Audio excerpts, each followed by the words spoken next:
দর্শক, world visit 24 থেকে আপনাদের স্বাগত জানাচ্ছি আমি মোহাম্মদ শরীফুল ইসলাম। দর্শক, আগে একটু দেখুন।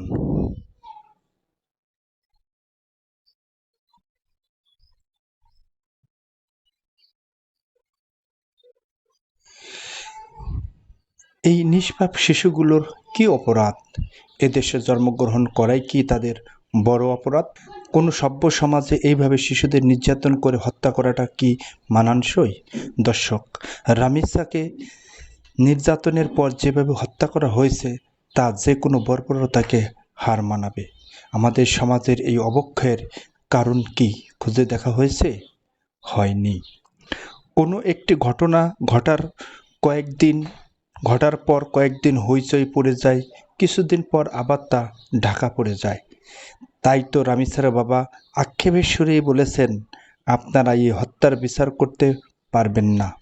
দর্শক, তিনি কিন্তু এই কথাটা বলেছেন অন্যদের করুণ পরিণতি দেখে, অর্থাৎ তার বাস্তব অভিজ্ঞতা থেকে। আমাদের দেশের বিচারহীনতা, বিচারের দীর্ঘসূত্রতা, বিচার প্রক্রিয়ার জটিলতার কারণে অনেক পরিবার বিচারের আশা ছেড়ে দেয় বা বিচার পায়ও না। এর জন্য আমাদের সমাজ ও রাষ্ট্রীয় ব্যবস্থা কি দায়ী নয়? অবশ্যই। তবে রামিসার বিচারের ব্যাপারে স্বরাষ্ট্রমন্ত্রী ও মাননীয় প্রধানমন্ত্রী যে আশ্বাস দিয়েছেন তা খুব ভালো উদ্যোগ। তারা বলেছেন 1 মাসের মধ্যে এই ধর্ষণ ও হত্যাকাণ্ডের বিচার শেষ করবে।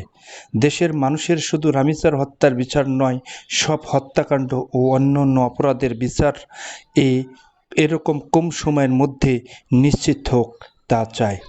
দর্শক, ধন্যবাদ সকল।